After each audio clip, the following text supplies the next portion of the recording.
բանակցություններն էին, մի մասի գնահատմամբ ամեն ինչը տարավ փախուղի իրականում, մյուս մասը ասում է, որ հիմնական կետերի շուրջ կա պայմանավորվածություն, բայց կա նաև երկու հստակ կետ, որի հետ կապված չեն կարողանում համաձայնության գալ, ինչպես կգնահատեք բանակցությունները, համեցեք։ Նախ արձանագրենք հետևյալ իրողությունը 47 տարի Միացյալ Նահանգներ Իրանի Իսլամական Հանրապետություն բանակցությունները այս ձևաչափով նկատի ունեմ ներկայացվածության մակարդակը բանակցող խմբերի ղեկավարների եւ տևողությունը երբևիցե չէր եղել այսինքն սա արձանագրենք որպես առաջխաղացում երկրորդ սեղանի վրա դրված եղել երկու կողմերի առաջարկները միայն Իրանի Իսլամական Հանրապետության առաջարկը չի եղել հայտնի 10 կետերը Միացյալ Նահանգները եւս ունեցել են սեղանի վրա դրված առաջարկներ եւ փաստացի քննարկվել է երկկողմանի առաջարկները ըստ պաշտոնական կիսապաշտոնական աղբյուրների ես ուզում եմ բանակցող խմբի Իրանի կողմից պատասխանատուներից մեկի խոսքը մեջ բերել որ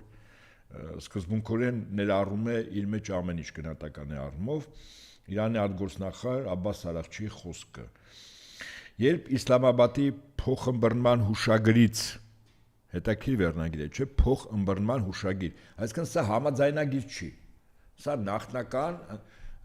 ընդհանուր հայտարարի գալու որոշակի սկզբունքներ մոտեցումներ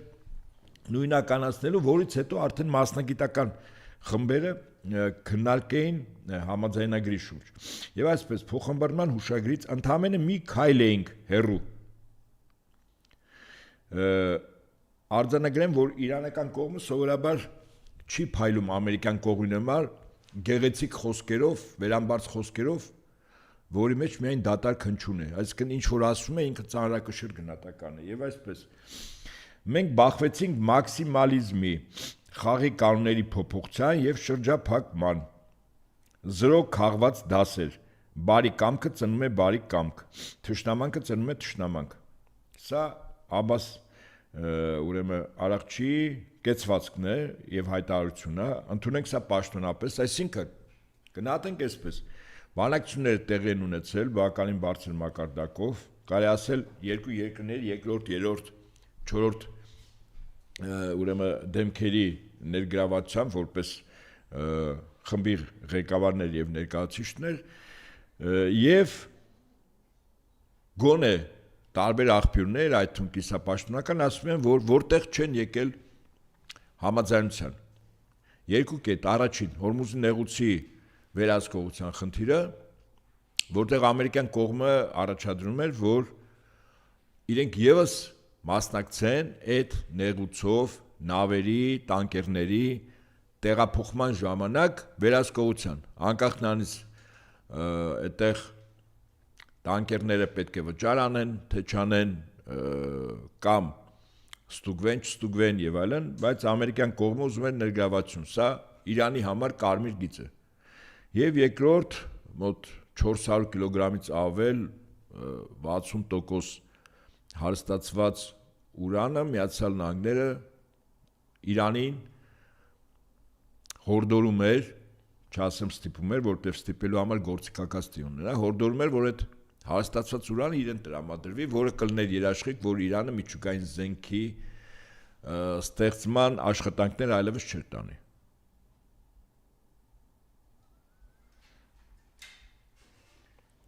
Հիմա արձանագրում ենք, որ Միացյալ Նահանգների քայլերը այս ամեն ինչից հետո շրջափակում Հորմուզի նեղուցի, բայց արտաքին շրջափակում, որը ընդ որում այդպես հայտարարվել է, ասենք ԱՄՆ նախագահ նման բան հայտարարել է։ Եվ ԱՄՆ նախագահի կողմից փաստացի խնդիր է դրված եղել բանակցությունների արդյունքում ստանալ առավելագույն, այսինքն մաքսիմալիզմ։ Ես օրինակ մեջ բերեմ ԱՄՆ նախագահ Դոնալդ Տրամպի խոսքը բանակցությունների սեղանի շուրջ Fox News-ին տված հարցազրույցում ինչ է ասում։ Եվ ես բանակցությունների մեկնող իմ մարդկանց ասացի, ես ամեն ինչ եմ ուզում, ես 90% չեմ ուզում, 95% չեմ ուզում, ես ամեն ինչ եմ ուզում, իսկ իրանցիները որևէ հաղթաթուղթ չունեն։ Սա Միացյալ Նահանգների նախագահի կեցվածքը ավելին, եթե ես ամեն ինչ եմ ուզում, տրամաբանական շարունակությունը կլներ այն, որ նույն Fox News-ի եթերում Դոնալդ Տրամփը ինչ է ասում, Իրանին հաղթելուց հետո քննարկում ենք Հորմուզի նեղուցը Տրամփի նեղուց վերանվանելու հնարավորությունը։ Ինչպես ասում է մեղատեր։ Եվ Իրանի պատվիրակությունը փաստացի վարում է բանակցություններ այս անձի կողմից ներկայացված խմբի հետ։ Կարելի ասել դրական կողմը նաև որ ԱՄՆ փոխնախագահ Ջի Դի Վենսը էականորեն տարբերվում է Տրամփի հոգեվիճակի մեծ փառասիրական նկրտումների ավելին Իրանի դեմ ռազմական գործողություններ սկսելու մոտեցման մեջ։ Վենսը այն անձն էր, որը ի սկզբանե դեմ է եղել այն քայլերին, որ արվեց ԱՄՆ-ի կողմից։ Այսինքն այստեղից կարող ենք ենթադրել, որ Վենսի նկատմամբ Իսրայելի կողմից ճնշման լծակ չկա։ Վստահաբար։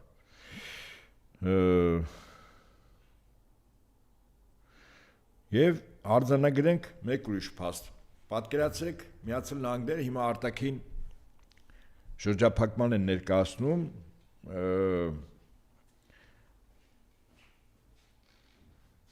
որոնք Հորմուզի նեղուցից իրանական նավերը մուտքը ելքը դա արգելված է։ Այսինքն նպատակը ո՞րն է։ Իրանը նավթ չպետք է վաճառի։ Եթե փակում ես, այսինքն Իրանին դնում ես 100%-անոց տնտեսական շրջափակման մեջ, այն է Իրանը իր բյուջեի առյուծի բաժինը, որ առաջանում է նավթի վաճառքից, դա տեղի պիտի չունենա։ 1, երկրորդ, այդ նեղուցից դուրս կարող են գալ այն նավերը, որոնք, ինչպես ասում են, չեն մուծվել Իրանին այդ նեղուցից դուրս գալու ժամանակ։ Սա եւս երկրորդ պայմանն է ԱՄՆ-ի կողմից, այսինքն իրեն կարող են արգրավել այդ նավերը, որոնք Իրանի պայմաններով են Հորմուզի նեղուցում տեղաշարժում։ Իսկ եւ երրորդ այն նավերը, որոնք իրանական կողմի թողտվությամբ են առանց վճար անելու շարժում։ Իսկ այդպիսի նավերը հիմնականում դեպի Չինաստան ուղևորվող տանկերներն են։ Այսինքն երրորդ քայլով էլ Միացյալ Նահանգները փորձում է դեպի Չինաստան գնացող նավթային տանկերները փակել։ Այս երեք իրողություններն են եւ այս երեք իրողությունների հետ երեկոյան Հորմուզի նեղուցի արտաքին մասում իրանական ջրերում որոշակի բախման հավանականություն կար, ուրեմն ամերիկյան նավատորմը մոտեցել է արտաքին սահմաններին եւ փորձում է մտնել իրանական ջրերը, իսկ դա նշանակում է, որ Իրանը կեցվածք է դրսևորի։ Այդ կեցվածքը դրսևորվել է։ Այսինքն բանավոր խոսակցություն է եղել ավանգարդում գտնվող նավատորմերի նավապետերի միջև իրանական եւ ամերիկյան կողմի եւ որի արդյունքը այն է եղել, որ 5 րոպե պակաս կարող են նավերը անցնել ռազմական գործողությունների։ Եվ կարելի է հասկանալ նաև Միացյալ Նահանգներին, ինչու է նա ձգտում ոչ միայն արտաքին շրջափակման ենթարկել, այլև օգտագործել իր հիմնական եւ միակ հաղթաթուղթը՝ նավատորմը։ Նավատորմը ծովային կայսրությունների կամ տերությունների համար ավելին էր, քան այլ զինված ուժեր։ Օրինակ ասենք բանակը եւ օդուժը։ Դա վերաբերվում է եւ Բրիտանիային եւ Միացյալ Նահանգներին, երկուսը ծովային տերություններ էին։ Եվ հավասիկ ԱՄՆ հասկանալ, որ ցամաքային օպերացիա սկզբունքորեն 100%-անոց երաշխիքով պարտություն կարող է իրեն բերել։ Երբ այդ օպերացիան անում կամ կղզիներ գրավելու կամ ուղղակի մի քանի միլիոն զին անձնակաց տեղափոխի Իրանի սահման տարբեր պետությունների հարևանությամբ եւ այնտեղից գործողություններ, 100%-անոց պարտություն է։ Օդուժի պահով փաստորեն մի 10-15 անգամ իրանական օդուժը ոչնչացրած ամերիկյան կողմը անընդհատ հանդիպում էր իրանական հոբ համակարգերին։ Ընդ որում վերջին անգամ այդ հոբ համակարգերը փայլուն կերպով քննություն բռնեցին, երբ օդաչուների փրկելու պատրվակով ամերիկյան օդաչուների ուղևորվեցին մի քանի ռազմական ինքնաթիռներ, բեռնատար, ուղաթիռներ, բոլորը խոցվել են։ Սա ինչի մասն է խոսում։ Նախ ես խիստ հերահավատ եմ, որ այդ առնվազն 8-10 միավոր օդուժը գնում էր մի օդաչու բերելու։ Ես կարծում եմ իրենք տեղը իմացել են այդ 400 կիլոգրամից ավել ուրանի հարստացված ուրանի տեղը գնացել են, որպեսզի դա վերցնեն։ Այսինքն այդ 3 ռազմական բեռնատար ինքնաթիռների մեջ իրականում եղել է զին անձնակազմ, դեսանտ, որը պտիշներ այդ տարածքը, բնականաբար այդ տարածքը պաշտպանում է, գրավել այդ տարածքը, վերցներ հարստացված ուրանը եւ վերադառնար։ Եվ իրանական հակաօդային պաշտպանությունը փաստորեն փայլուն քննություն է բռնում այդ բոլոր ինքնաթիռները, ուղաթիռները հիմնականում ոչնչացվում են։ Այսինքն այստեղից հետեւություն, որ Ամերիկայի երկրորդ խաղաքարտը օդուժը եւս չի կարող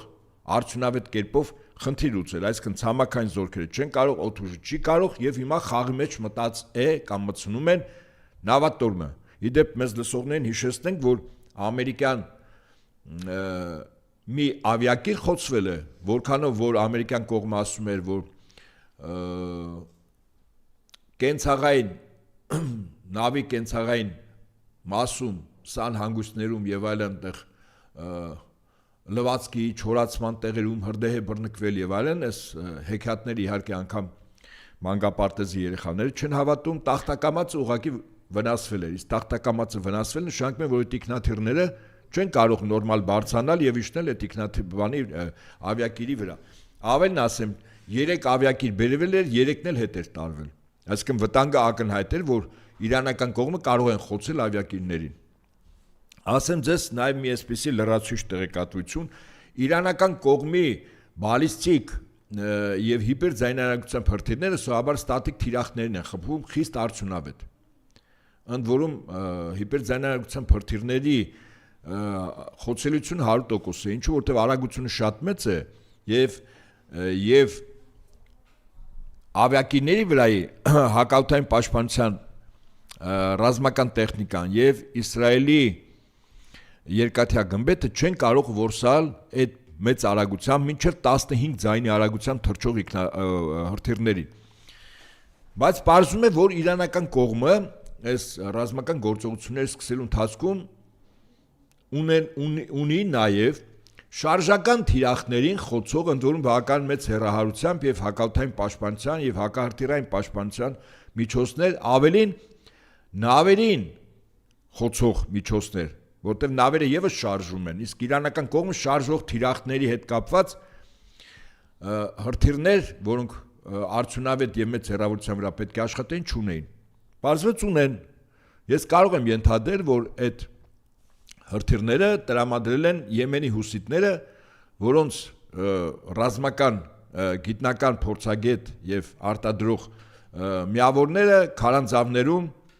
ուրեմն քարե մուրճերով պատրաստում են այդ հրթիռները եւ տալիս են իրանական կողմին։ Ինչպես ասում են, ակաջը կանչի Չինաստանը։ Եվ ահավասիկ հիմա կարելի ասել Տրամպը գնում է վաբանկ, այսինքն ինքը կռվի մեջ է մտցնում իր վերջին եւ միակ մնացած ռազմական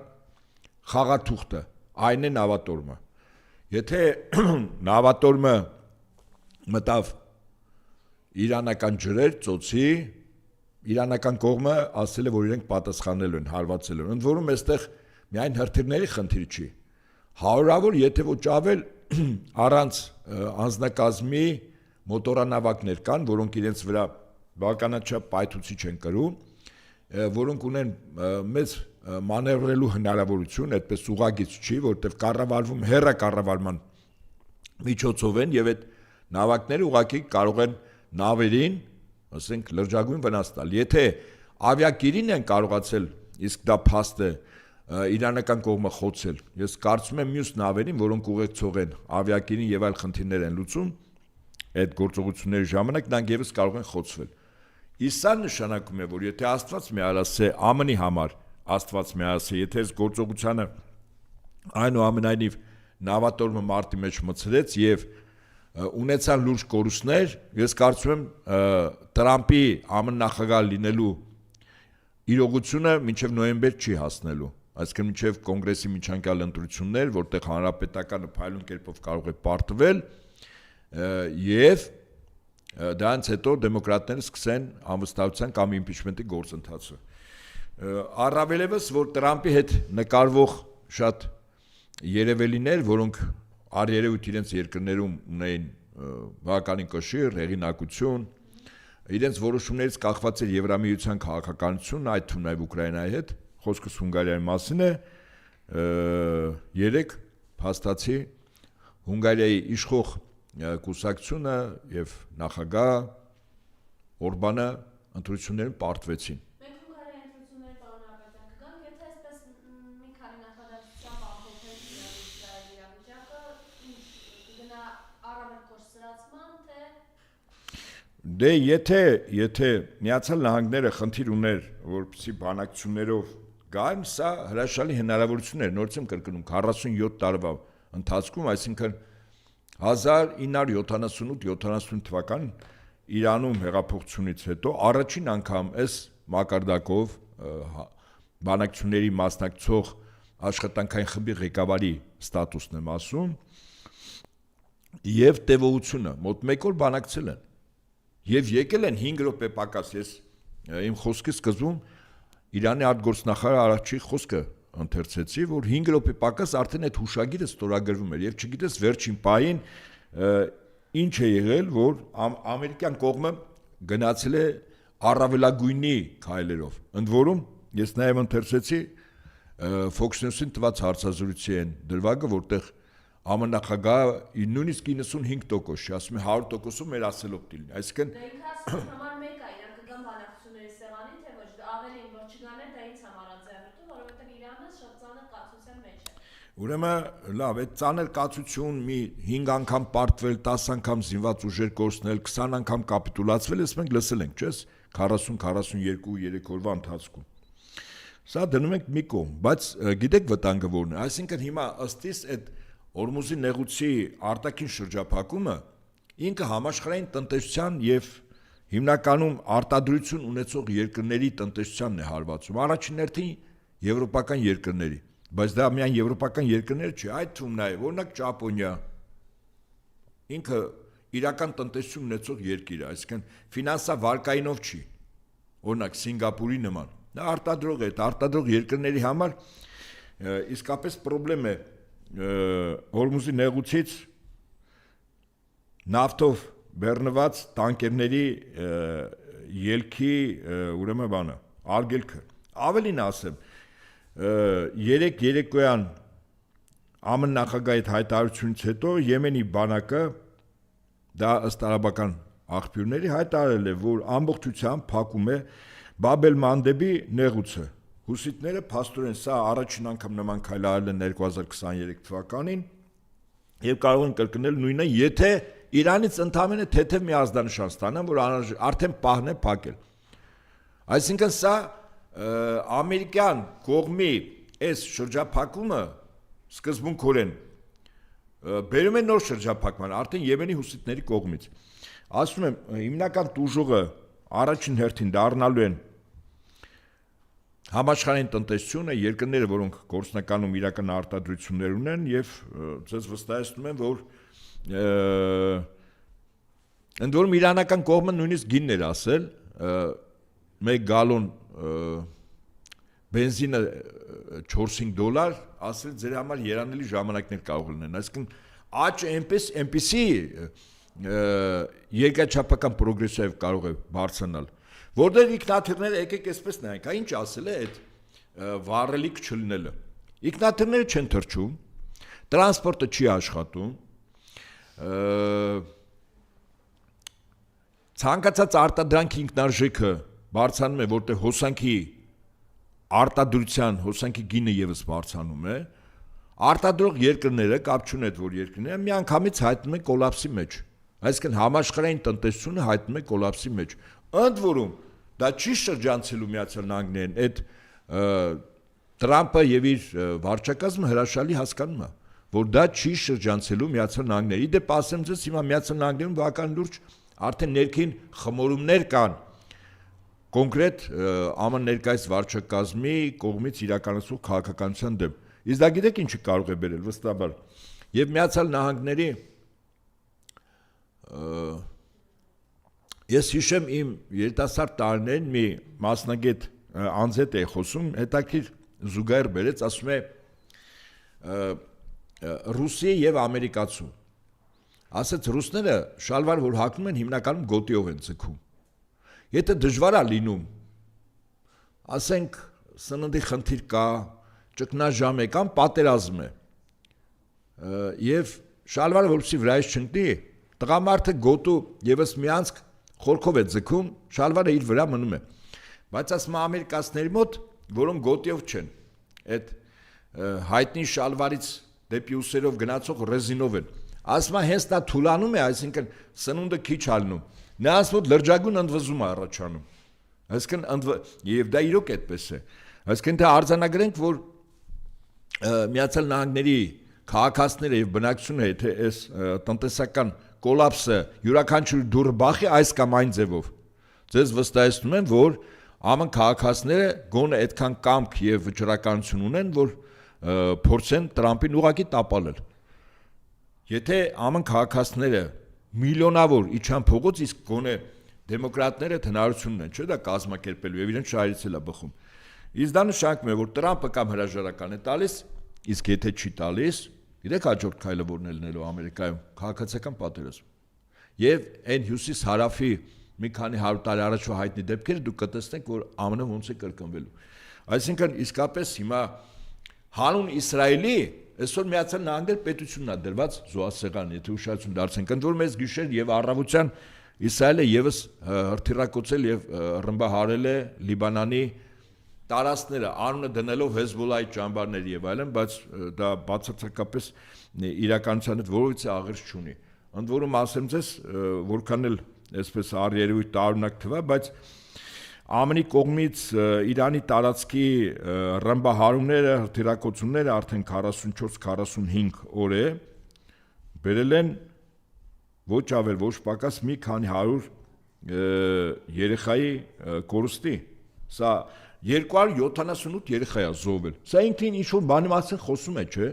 Այսինքն այդ հրթիռները իբր ըստ ԱՄՆ-ի գնում են ռազմական օբյեկտների ենթակառույցներին, որտեղ երեխաներ են։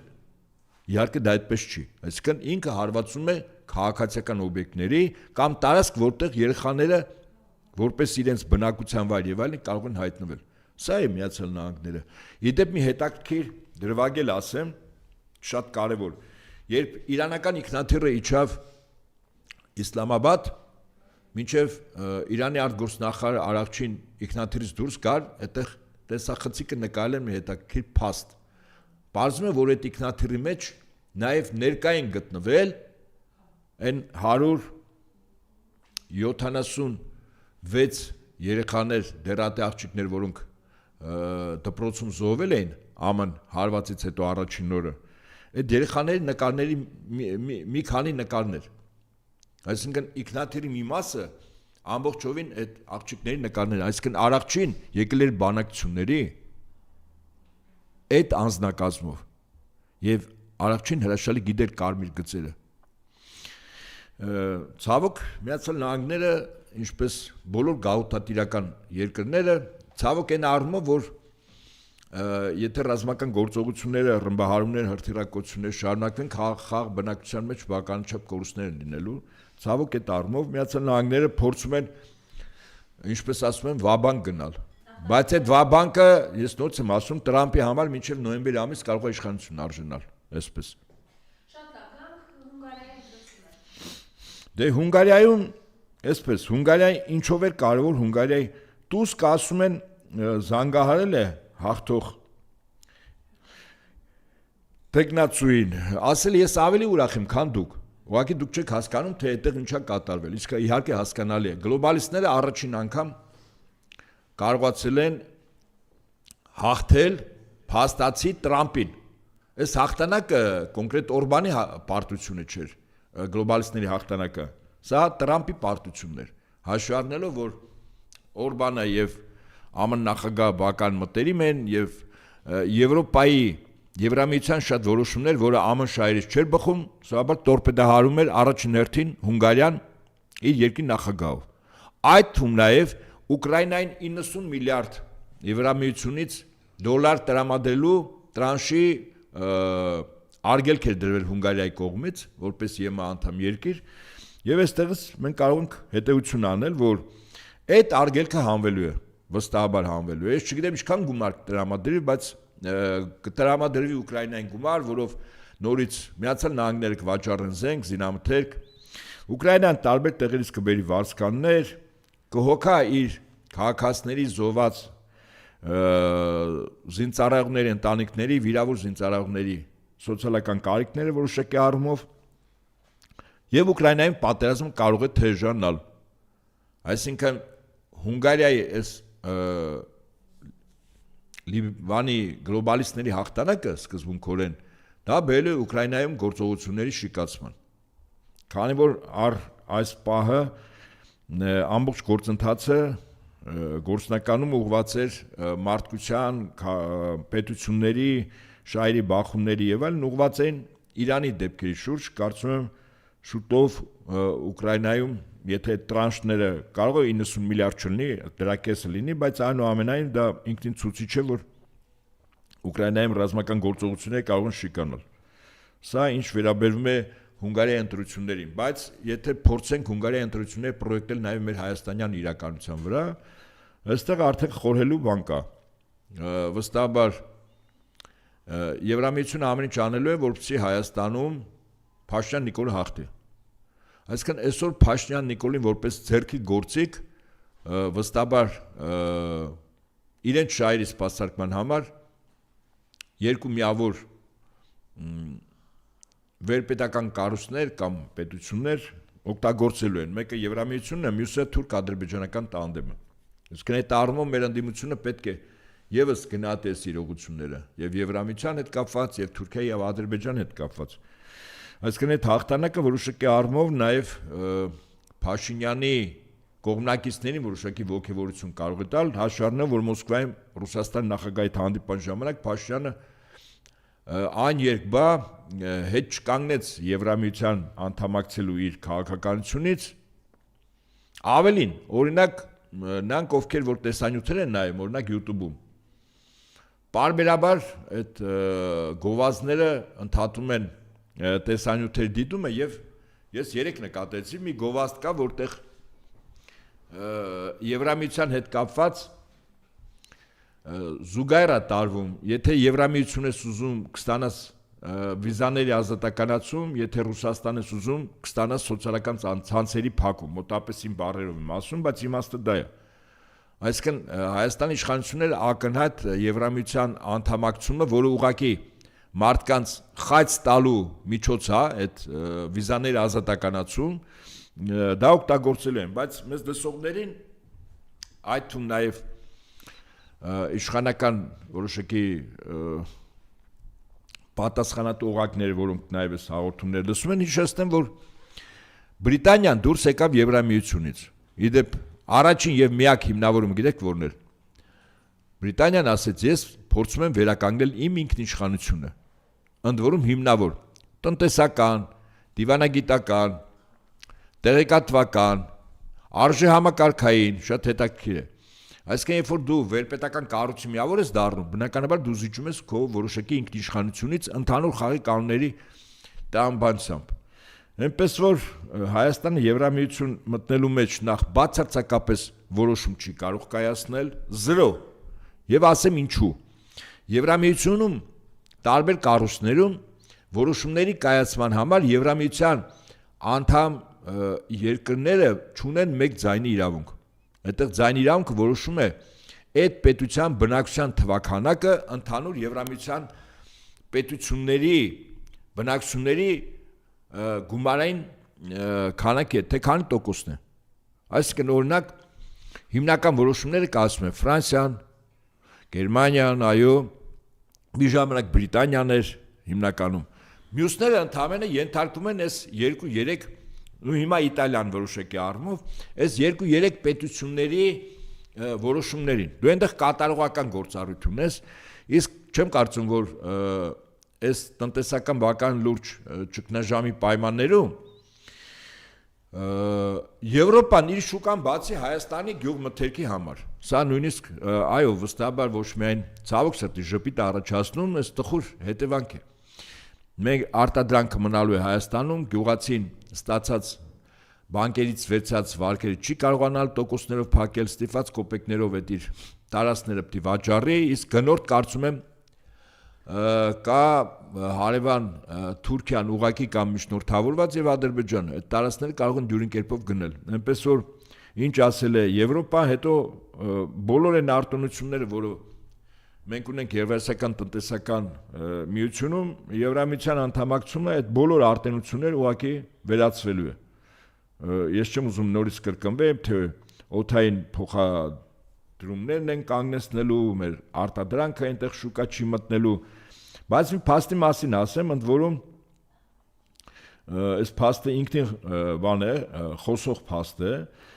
պարզվում է, որ եթե հիշում եք ջերմուկի շշից Ռուսաստանում մի անց թունավորվել էր 65 տարեկան, որը մահացել է, չեն կարողացել եւ պարզում էր, որ այդ բանի մեջ շշի մեջ ջերմուկ չի եղել,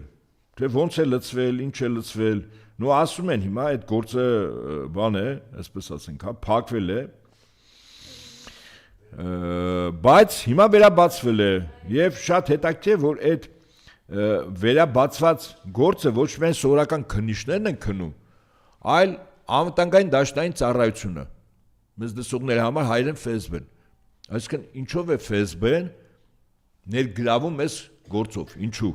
այսինքն պետական այդ կառույցը, ես կարծում եմ, որ ինչպես Պուտին-Փաշինյան հանդիպան հաջորդ օրը պարզեց, որ Հայաստանից Ռուսաստան մտնում է ոչ այդքան Հայաստանի ջերմոցներում աճեցված ծաղիկներ, այլ Եվրոպայից Հայաստան բերված եւ Հայաստան որպես տրանզիտ երկիր օգտագործող ծաղիկներ, կարծում եմ այդ իրականությունը աշճանաբար տարբեր ոլորտներում իր դերև է գալու եւ Ռուսաստանը օրենքի շրջանակներում փորձելու է Հայաստանի իշխանությունների, ոչ այդքան իշխանությունների, որքան տնտեսվարող սուբյեկտների, լինի դա փոքր բիզնես, միջին բիզնես, մեծ բիզնես, դրանց վրա իրապես գործնականում ցույց տալու, թե ինչ ասել է, թե Հայաստանը Եվրասիական տնտեսականից դուրս է գալու, իսկ Ռուսաստան լրիվ օրենքի շրջանակներում է այդ ամենչանելու եւ մտնելու է Եվրամիություն։ Եվրամիությունում կարծում եմ որից երկրի չեն սպասում, այդ թվում նաեւ շատ երկրներ, որոնք ժամանակին ձգտում են, այդ թվում Ուկրաինան իդեպ, այ Ուկրաինայի զոհողությունները, ամեն ինչը կորուստները նրա համար է, որ Ուկրաինան դառնա Եվրամիության անդամ երկիր եւ ՆԱՏՕ-ի անդամ։ Ասիկ ոչ ՆԱՏՕ-ի անդամ է դառնա ոչ Եվրամիության, բայց Ուկրաինայում տեսնում ենք ինչ ավել է։ Այդպիսի փորձ ժամանակին մեր հարևան Վրաստանը փորձ արեց, նա էլ ինչպես ասում են, ստացավ համարժեք ձևով։ Մոլդավան է փորձանում, ես կարծում եմ նույն ավերը այնտեղ լինելու, այնպես որ ճիշտ կլինի կապ չունի, որ իշխանություն ներկա է, վերարտադրվող է, թե հաջորդն է, իրենք հասկանում են պարզ ճշմարտություն, որ աշխարհում ուժային նոր բալանս եւ նոր կարգեր է բազմաբևեռ աշխարհն է հաստատում եւ Հայաստանը շատ բնական ձևով հայտնվել է իր երկու հարևաններ, որոնք մեծ հաշվով այդ բազմաբևեռ աշխարհի կարևորագույն բևեռներից են հանցանում, Ռուսաստանը կարծում եմ Իրանը շուտով նման հավակնություններ հանդես կբերի, այդ երկու պետությունների, ինչպես ասում են, ճանապարհին։ Մեզ համար երկու պետությունների շուկան, մեզ համար անվտանգային հետ կապված բականին մեծ վահան կա մեր հարևան Ադրբեջանի եւ Թուրքիայի դեմ։ Ես կարծում եմ շատ բնական ձևով, առավելս որ քաղաքակրթական, պատմական, բազմաթիվ ընդհանրություններ եւ Ռուսաստանի եւ Իրանի հետ։ Իսկ մենք գիտենք Թուրքիայի հետ մեր ընդհանրությունները ավարտվեց ինչպես մի քանի 100 տարի մեր հայնիկի վրա նաեւ Օսմանյան կայսրության ստեղծման վերջնարդյունքը 1915 թիվն էր եւ հայությունը չկա։ Այդ որ մեծ որ խոսում են բարեկամություն եւ այլն, Թուրքիայի եւ Ադրբեջանի համար առաջին հերթին Թուրքիայի Հայաստանը մեծ թուրանի ճանապարհին ընկած քայլը կամ սեպ է խրված, որը պետք է հանել կամ մի կողմ շպրտել։ Սա է, թե դա ինչպես կփաթեթավորի, ինչ գեղեցիկ խոսքերով, կենացներով, հարևանությամբ, արտադրությամբ, կաշառքով եւ այլն, դա այլ հարց է։ եթե այդպես չլներ, Ալթայից դուրս եկած թյուրքական ցեղերը երկիր մոլորակի ամենակարևոր տարածքում Խաչմերուկում, որի մի մասը մեր հայրենիքն է, չեն կարողանա կայսրություն ստեղծել։ Դե փաստորեն մեր ժողովուրդների պարզամիտ կամ վախկոտ կամ կաշառվող կամ դավաճան էլիտաների միջոցով Օսմանյան կայսրությունը կարողացավ դառնալ կայսրություն։ Եվ հիմա այդ նույն քաղաքականությունը փաստացի շարունակում է Թուրքիայի ներկայիս ղեկավարությունը։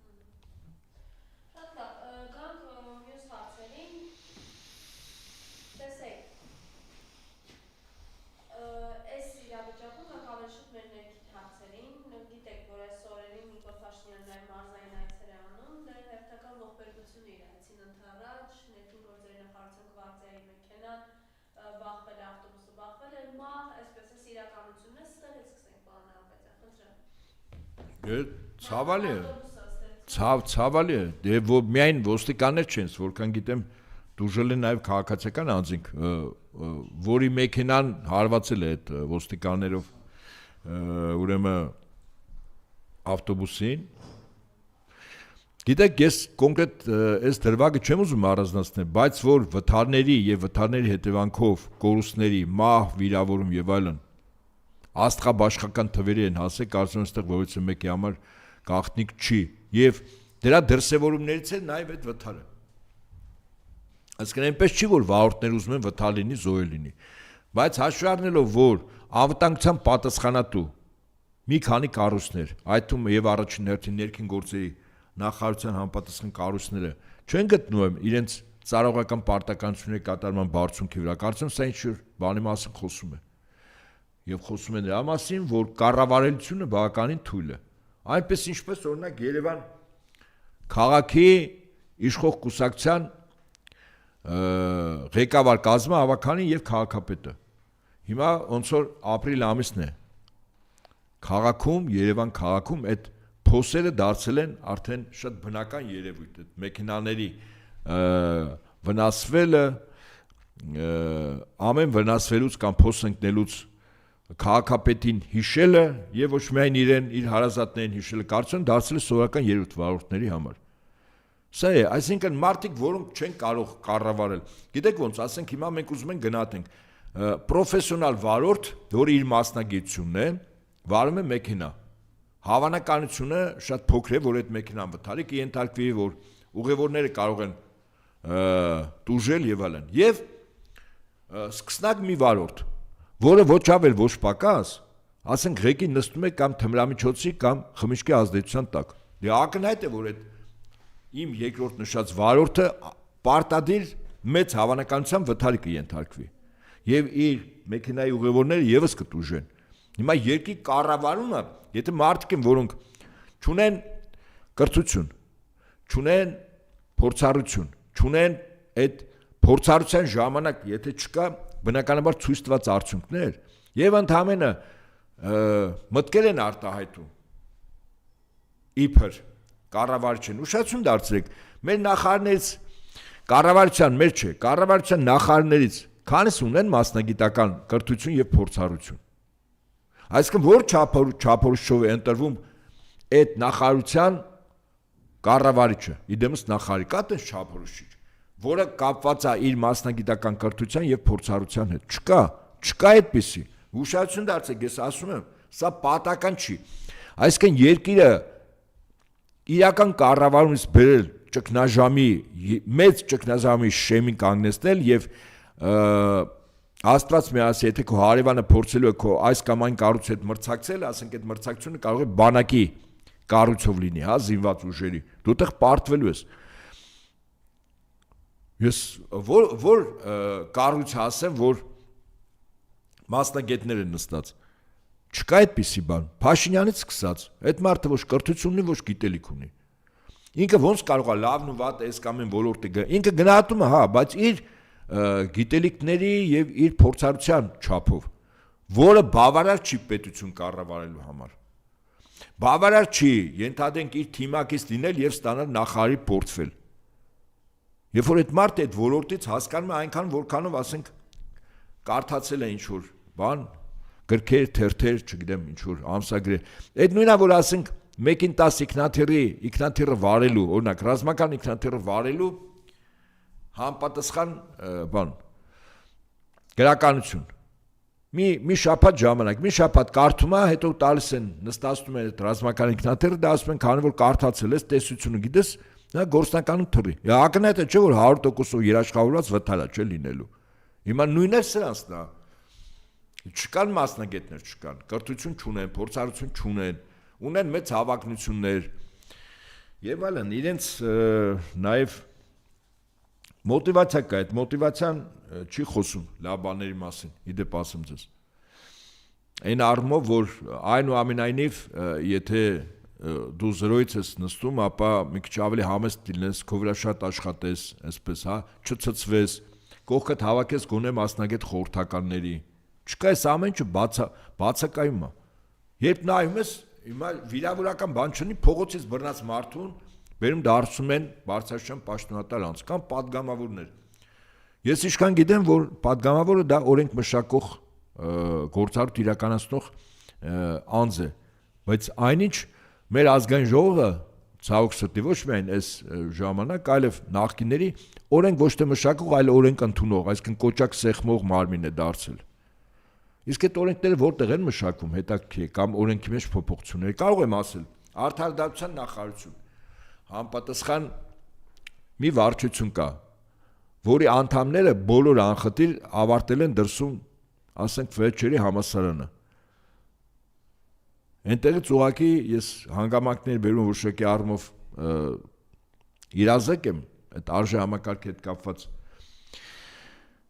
այլ իրավական ակտեր փոփոխություններ դրա դեմ որոշակի կեցվածք են դրսևորում, հետո հանգամանքներ բերում ուսումնասիրեցին, փաստորեն դրսից գալիս է անգլերենով իրավական ակտեր այստեղ թարգմանում են, այսինքն այդ անգամ արդարադատության նախարարության այդ կառույցները թարգմանչական բյուրոների են վերածվել։ Թարգմանում են, հետո ուղարկում են ազգային ժողովում որպես արդարադատության նախարարության կողմից մշակված իրավական ակտ։ Դե կառավարության կողմից բնականաբար, այո։ Ես հիշում եմ մի դեպք այդ մի օրենք էին ուզում, հիմա անձերի անունները չտամ, օրենք էին ուզում ընդունել եւս այդ արժե համակարգի դեմ եւ 1.5 տարի պարզվեց, լավ ասենք այսպես, կոչվում էր այդ հայտնի գենդերի օրենք, ընդ որում հիմա ոնց որ թե ուզում են նոր շրջանառության մեջ մտցնեն այդ թեման, այդ կոչվում էր կանանց եւ տղամարդկանց հավասար հնարավորությունների, հավասար իրավունքների ապահովման մասին օրենք, որը կարճ ժողովրդի մոտ ձևակերպեց գենդեր անունը։ 2 տարի այստեղ մշակել էին հետազոտություններ էին արել կանանց իրավունքներ եւ այլն եւ ազգային ժողովը սա նախորդ իշխանությունների ես նկատի ունեմ որ այս վատ մոտեցումը սխալ մոտեցումը նաեւ նախկինների ժամանակ եղել հետո պարզեց որ հիմնավորում են թե ինչպիսի աշխատանք են կատարել այդ ամեն ինչը մշակել են գնահատել են հսկական գումարներ են ծախսել ներսից բյուջեի հաշվին դրսից օգնություններ եկել Եվրոպայից հետո երբ որ շատ այսպես սկսեցին գովել մի ազգային ժողովի նախագահին ուղղակի մեր ընկերները ներկայացրեցին որ այդ օրենքը ընդհանրապես Қырғызստանում 2 տարի առաջ ընդունված օրենքի ռուսերենից հայերեն թարգմանությունն է եւ այդ օրենքի վրա կարելի է ծախսել $50 թարգմանչական բյուրոյին պրոֆեսիոնալ թարգմանելու համար այսպես հիմա այս սրանց մշակած օրենքները ես առավելքան վստահաբար եմ ասում էլի դրսից իրավական ակտեր, իսկ այդ իրավական ակտերը չի ուղարկում Հայաստանի ազգային պետական շահերը հետապնդել, ուղարկում այն երկրների կողմից, որտեղ պիտի սպասարկվի այդ երկրների ազգային պետական շահերը, առաջներթին Եվրամիության։ Սա իրականությունն է, այսքանը։ Ինչ արած պարոն Հապետյան, այս այցերի ժամանակ մենք տեսնենք, ինչ որ քաղաքացիներ են իրեն մոտենում, ինչ որ թեթևակի իբր վեճեր են լինում, բայց ասում են այս ամեն ինչն է բեմադրված է իրականում։ Չգիտեմ, ես չեմ կարող գնահատել, բայց ես ասենք ոչ բոլորը ինչ որ քաղաքացիների հետ զրույց վեճ տրամաբանություն կա այդ ասացի մեջ, այսինքն ցույց է տրվում որ Հայաստանը ինչպիսի ժողովրդավար է, որ անգամ երկրի վարչապետը կարող է իջնել հասարակ քաղաքացու, անգամ հանդիմանությունը լսել, անգամ խիստ խոսքը կամ դուռը փակել վարչապետի վրա, բայց վարչապետը համառորեն բախում է մեր երկրի քաղաքացիների դռները, ձգտում է մեր երկրի քաղաքացիների կարիքների մասին խոսել, հոգ տանել, հետո սովորպես սովորական շարքային քաղաքացի նստել սնվել, ասենք բականին այդպես էժան քիչ ծախսով, Այսինքն նպատակը ո՞րն է այս ամեն ինչ։ Նպատակը շատ պարզ է, ինքը ուզում է ցույց տալ մեր ժողովրդի այն մասը, որ process-ները, գոյություն ունեցող իրողությունները դատում է ոչ թե տրամաբանության, բանականությամբ, այլ զգացմունքով, Փաշինյանը այդ խավի մոտ, ժողովրդի այդ մասի մոտ ուզում է ցույց տալ, որ Փաշինյանը ինքը դրանցից մեկն է։ Պերաշկի ուտող տղա է, ասենք, այդպես սովորական ավտոբուսով ման գալացող տղա է, ոչ այդքան թանկարժեք շորեր հագնող տղա է, մարդկանց հետ խոսող, վիճող, ինչ-որտեղ նեղվող եւ այլն տղա է։ Ինքը իրանցից մեկն է, այսինքն այս ամբողջ քարոշչության մեխը հետեւյալն է, ինքը այդ խավից մեկն է։ Ցավոք սրտի ես համաձայն չեմ, բայց մեր փորձագիտական եւ հասարակական քաղաքական դաշտում այդ ժողովրդի մեր այդ հատվածին վիրավորական բառ են ասում։ Ես համակարծիք չեմ, չեմ ուզում կրկնեմ։ Նու ժեխ են ասում, զոմբի են ասում, ես համաձայն չեմ։ Այդ մարդիկ իդեպ ասեմ հիմա ուշադրություն դարձեք 2018-ի եւ ներկայիս մեր քաղաքացիների միջև գնահատման առումով ներկայաշխանությունների կողմից վարող քաղաքականության սար ու ձորի տարբերություն կա։ Ինչու որտեղ մենք կորուստներով, ցավով, իշխանությունների տված խոստումները կյանքի չկոչելով մենք այդ փորձություններով անցանք։ Մենք ասելով ժողովրդի եւ այդ ժողովրդի մի մասը առարկայապես հիմա Փաշինյանին ձայն չի տա։ Եվ նույն տրամաբանությամբ, այսինքն մեր խնդիրը ո՞րն է, նույնիսկ այդ վատ որակը ունեցող մեր քաղաքացիներին պիտի բացատրել։ Եթե մեկը մի անգամից հասկանում, մեկը 5, մյուսը 20, ուրեմն 20 անգամ մեր երկրի քաղաքացին է։ Մեր ազգակիցն է, մեր արունակիցն է, հա, մեր հավատակիցն է։ Պետք է բացատրվի։ Կարող է շատերը ինձ հետ համաձայն չեն, ասում են դե պարոն Ապետյան, մի անգամ ասի թող հասկանա, ասում հարգելիս, մեկը մի անգամից հասկանում, մեկը 20-րդ անգամից։ Մեկն էլ մինչև իր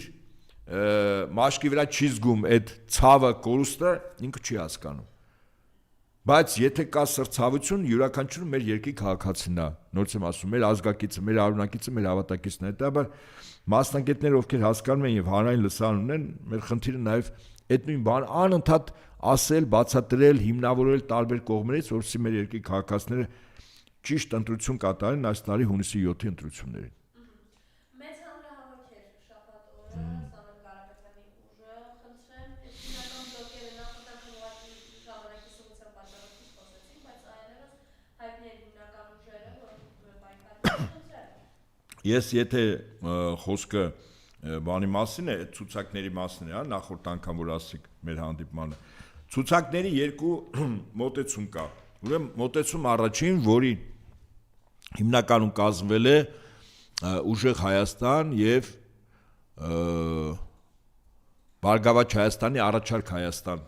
ծրագրի շրջանակներում, այդտեղ ուրեմն հիմնականում ցուցակում մարդիկ են, որոնք ունեն փորձառություն անցած ճանապարհ, բայց որոնց կողքին կան նաև երիտասարդներ, որոնք իրենց ոլորտներում երիտասարդ տարիքով հանդերձ որոշակի հաջողություններ գրանցել են հանրային հասարակական դաշտում, մասնագիտական դաշտում։ Այսինքն փորձառությունը երիտասարդության հետ մեկտեղվել է այդ երկու ցուցակներում։ Եվ այդ ցուցակները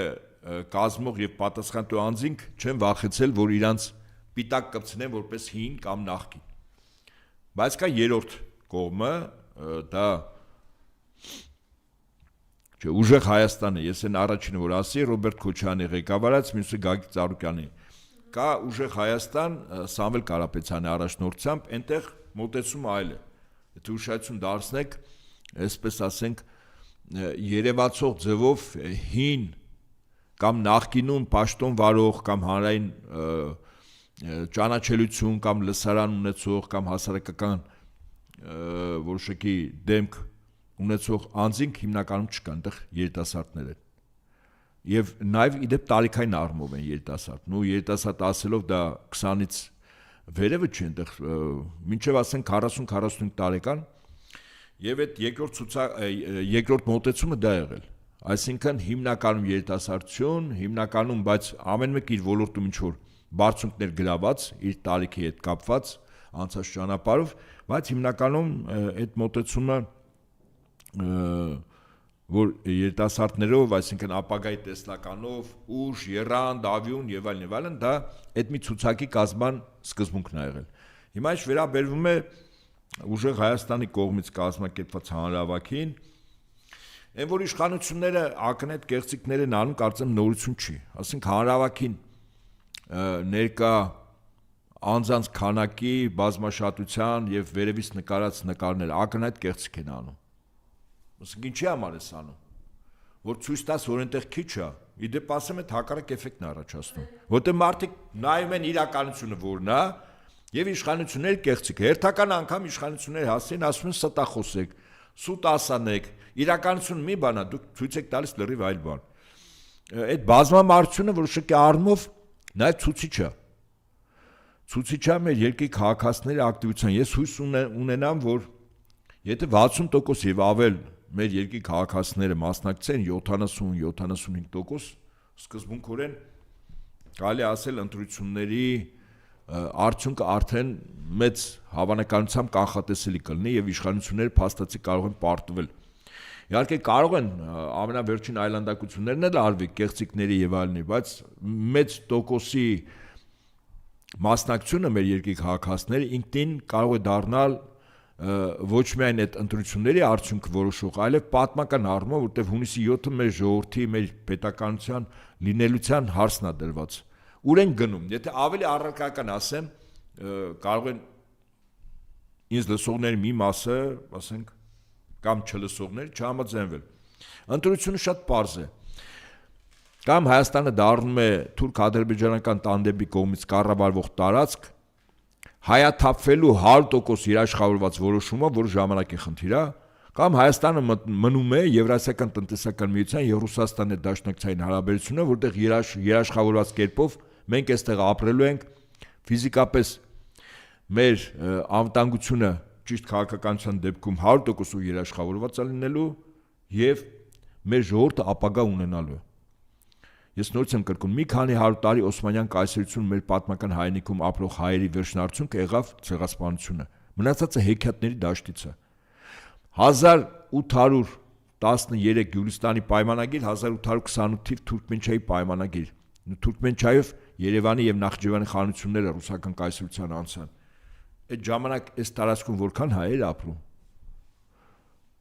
Այն որ Ալիևը ասում է այդ տարածքը իմն է եղել, ինքը հենց այդ տարեթվերը եւ դրանից առաջ է վերցնում։ Սկզբունքորեն նախ այստեղից հայերը, ինչպես ասում են, արտագաղթել են ոչ կամովին։ Մեր հարևան մի երկրի ուղղությամբ։ Եվ այստեղ հայերը արդեն որպես էթնիկ խումբ, որպես հայկական մարզ, հետո որպես Հայաստանի առաջին հանրապետություն, հետո խորհրդային Հայաստան եւ ներկայիս Հայաստան, այդ բոլորը եղավ այն ժամանակ եւ մենք այստեղ որպես կանք ժառանգները այն անձանց, որոնք այդ ժամանակ ցարական Ռուսաստանի մաս կազմեցին եւ բոլոր այն տխմարները, ովքեր որ ես ուրիշ վիրավորական բառեր կարող եմ ասել, ուղղակի չեմ ուզում, ովքեր փորձում են հիմնավորել, որ եթե Հայաստանը այն տարիներին Գյուլիստանի եւ Թուրքմենչայով չանջատվեր, մենք ավելի շատ կլինեինք, ավելի հզոր կլինեինք, չէ, այսպես։ Այսինքն այդ մարդկանց կարելի է այսպես խոսքով խիստ պատժել, որտեղ մեր քաղաքացիներն իրենք կեղծիք են տարածում եւ ակնհայտ է որ վճարում կամ տխմար են, եթե չեն հասկանում, կամ վճար են ստացել մեր թշնամիների կողմից, որ իրականությունը գլխիվար շուռ են տալիս, այնպես ինչպես ասում էր մենք ցեղասպանությունը 15 թվականի Թուրքիայում տեղի ունեցավ, որտեղ ռուսական զորքերը հետ էին գնում, եկել էին հայերը տեղի, օգնում էին ռուսական զորքերին, հետո ռուսական զորքերը հետ գնացին, թուրքերը մեզ պատժեցին։ Ես սա ով ասում, ոչ ավել ոչ պակաս Փաշինյան Նիկոլը, ակնհայտ կեղծիք։ Ռուսական զորքերը մինչև 16-ի վերջին Անտանտի անդամ լինելով, ավելին Ֆրանսիան եւ Բրիտանիան համաձայնվել էին, որ Ստամբուլը շուտով գրավելու է, որտեղ Անտանտի զորքերը արդեն Օսմանյան կայսրությունը սկզբունքորեն վերցնում էին եւ ռուսներին տրվելու էր Ստամբուլը, Կոստանդնուպոլիսը, որպես Ցարգրադ, այսպես ասենք, եւ Բոսֆորը դարդանել նեղուսները։ Եվ այդ ամենը ձախողվեց միայն մի քայլի պատճառով։ Բրիտանիան, որպեսզի ռուսները չունենան այդ հաջողությունը եւ Օսմանյան կայսրության մի մասը վերջնարդյունքում չդառնա ռուսական կայսրության մաս, հայկական իդեպ մարզերով, որտեղ հայեր են, հա, այսպես ասենք այդ ժամանակ, ցեղասպանությունից հետո որքան որ մնացել են, այդ ձախողվեց Բրիտանիայի կողմից 1917 թվականի փետրվարին Ռուսաստանում պետական հեղաշրջում կազմակերպելու պատճառով եւ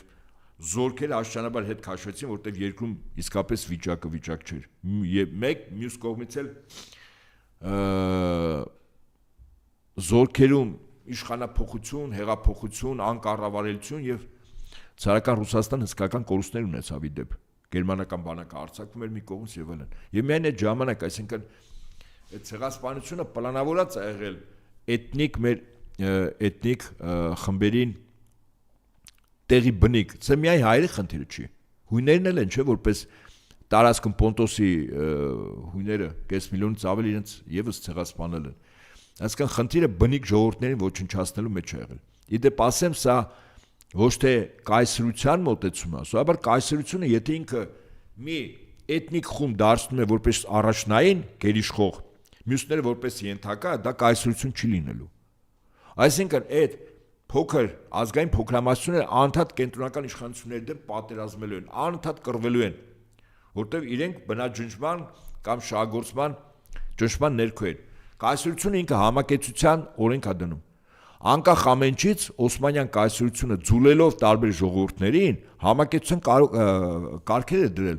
Սա նոր քաղաքականություն էր, որտեղ թուրք էթնոսը պիտի դառնար իշխող։ Իդեպ ասեմ ձեզ, Քեմալ Աթաթուրքի ամբողջ քաղաքականության եւ իր պատվիրատու Բրիտանիայի իմաստը նա էր, որ Օսմանյան կայսրությունը պիտի փոխել ազգային մի պետության, պետազգային պետության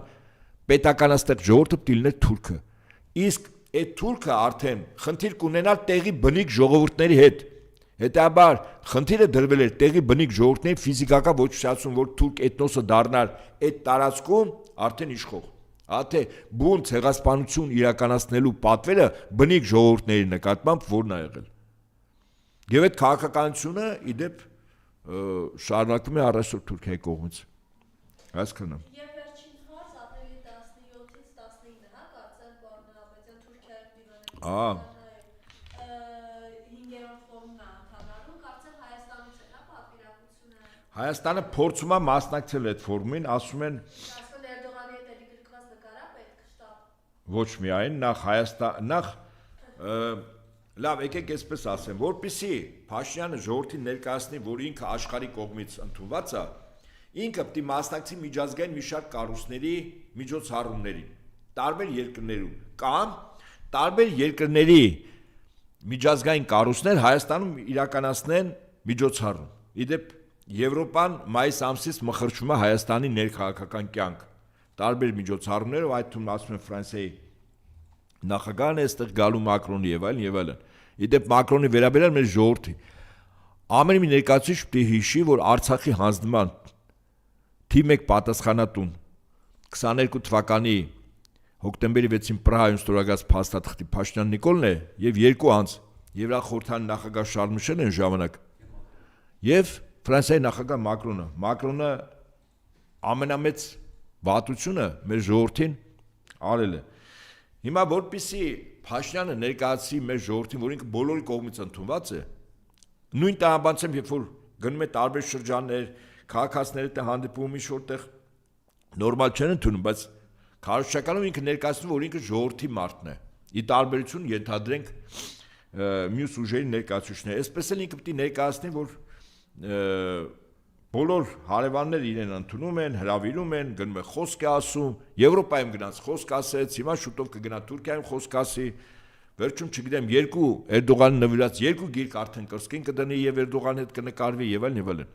Այս բոլորը զուտ քարոզչական հնարքներ են, որպեսզի եթե ընտրությունների վերջնարդյունքում իշխանություն տեսա, որ բավականին փոքր թիվ է հավաքել, ես կարծում եմ չի սեթևեթի որպեսզի ընտրակեղծարարները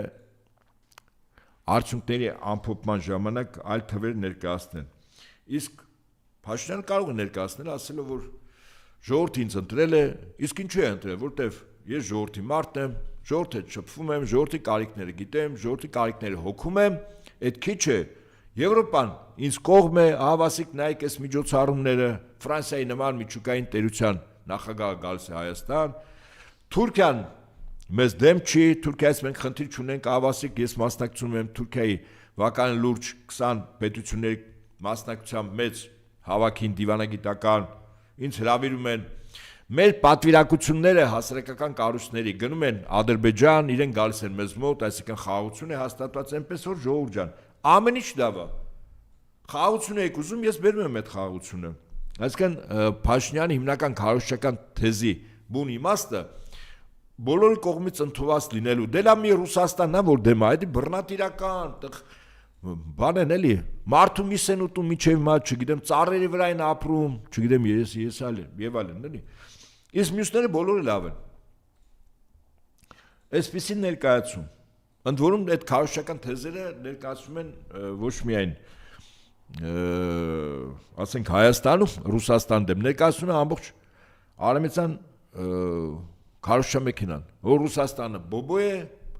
բոլորը լավն են, ասենք լավ լինելով կարող են նախագահ առևանգել, հետո դատել, կարող են պետությունների ղեկավարներին սպանել, այդպիսի լավ արեմուտքը։